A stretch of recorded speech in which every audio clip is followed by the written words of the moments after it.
High, আমি অপু বিশ্বাস। আমি আসছি চট্টগ্রামে নগদের চমক নিয়ে। বিস্তারিত জানতে চোখ রাখুন। ঢাকায় সিনেমার জনপ্রিয় অভিনেত্রী অপু বিশ্বাস রাজধানীর ভাটারা থানায় দায়ের হওয়া হত্যা চেষ্টা মামলায় 10 জুলাই আদালতে হাজির হয়ে জামিননামা দাখিল করেছেন। ঢাকার অতিরিক্ত মেট্রোপলিটন ম্যাজিস্ট্রেট মোহাম্মদ ওয়াহিদুজ্জামানের আদালতে দুপুরে এই জামিননামা জমা দেন তিনি। বিষয়টি নিশ্চিত করেন আদালতের পেশকার ওমর ফারুক চৌধুরী।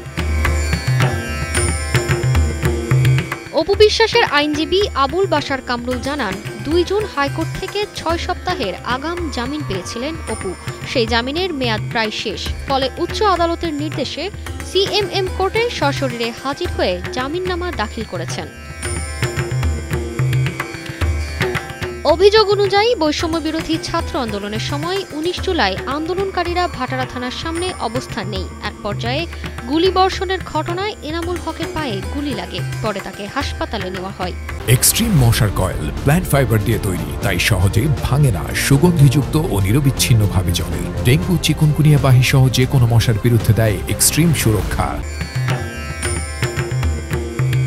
এই ঘটনায় ভুক্তভোগী এনামুল হক সাবেক প্রধানমন্ত্রী শেখ হাসিনা সহ 283 জনের নাম উল্লেখ করে এবং আরও 300 থেকে 400 অজ্ঞাত ব্যক্তির বিরুদ্ধে হত্যা চেষ্টার অভিযোগে মামলা করেন ঢাকার সিএমএম আদালতে।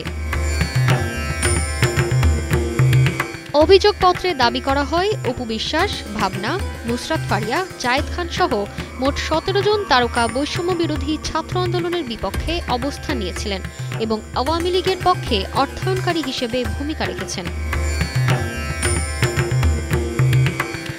উল্লেখ্য, এই মামলার ওপর এক আসামি নুসরাত ফারিয়া গত 18 মে গ্রেফতার হন এবং পরদিন তাকে কারাগারে পাঠানো হয়। দেশজুড়ে ব্যাপক সমালোচনার মুখে 20 মে তাকে জামিনে মুক্তি দেওয়া হয়। তারতিবা ফারুহি, কালের কণ্ঠ।